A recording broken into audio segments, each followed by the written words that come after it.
विवश रहमत ड्रामे में अब आप लोग दिखने जा रहे हैं कि अब आलिम साहब की आंखें तो खुल ही चुकी हैं, लेकिन अब समीर कामयाब होकर इंजीनियर बनकर आएगा तो आलिम साहब को फख्र होगा, समीर पर नहीं जूबिया पर जिसने समीर को पढ़ाया। समीर की अच्छी से अच्छी ट्यूशन ही खवाई, इसके बावजूद भी समीर कामयाब ना हो सका। उसका पढ़ाई में दिल ही नहीं लगता था, लेकिन जूबिया ने इतने प्यार और मोहब्बत से पढ़ाया कि उसके खलूस की वजह से आज समीर इंजीनियर बन गया और अपने बाप का सर फख्र से बुलंद कर दिया। अब जाकर आलिम साहब को एहसास होगा कि बेटियां जहमत नहीं रहमत होती हैं और रहमत तो किस्मत वालों के घरों में ही उतरती है। इस वजह से अब आलिम साहब अपनी बेटियों से बहुत मोहब्बत करने लगेंगे, बेटों से बढ़कर बेटियों को चाहेंगे।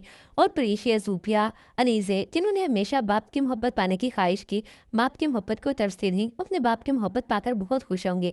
अब तो आलिम साहब प्रीशिया से हाथ जोड़कर माफी मांगेगा कि बेटा मुझे माफ कर दे, मेरी सारी जिम्मेदारियां तुमने निभाई हैं, अगर तुम ना होती तो पता नहीं इस खानदान का क्या होता, तुम्हारी बहनों, तुम्हारी माँ और दादी का क्या होता। तुमने अपनी माँ, बहन, दादी को मेरी जगह आकर संभाला है, उनकी केयर की है। प्रीशा को तो अपने बाप की मोहब्बत ही चाहिए थी। प्रीशा बहुत खुश हो जाएगी और दूसरे तब बारे को सारी हकीकत मालूम हो जाएगी कि उसके बाप ने इतने बड़े गेम की है उसके साथ, उसकी जिंदगी, उसके जज्बात, उसकी मोहब्बत के साथ खेला है। इसके बाद बारे तो शान सर को अब कभी माफ नहीं करेगा, बल्कि उसका स्टेटस उसके मुंह पर मारकर अपना घर छोड़कर आ जाएगा प्रीशा की खातिर।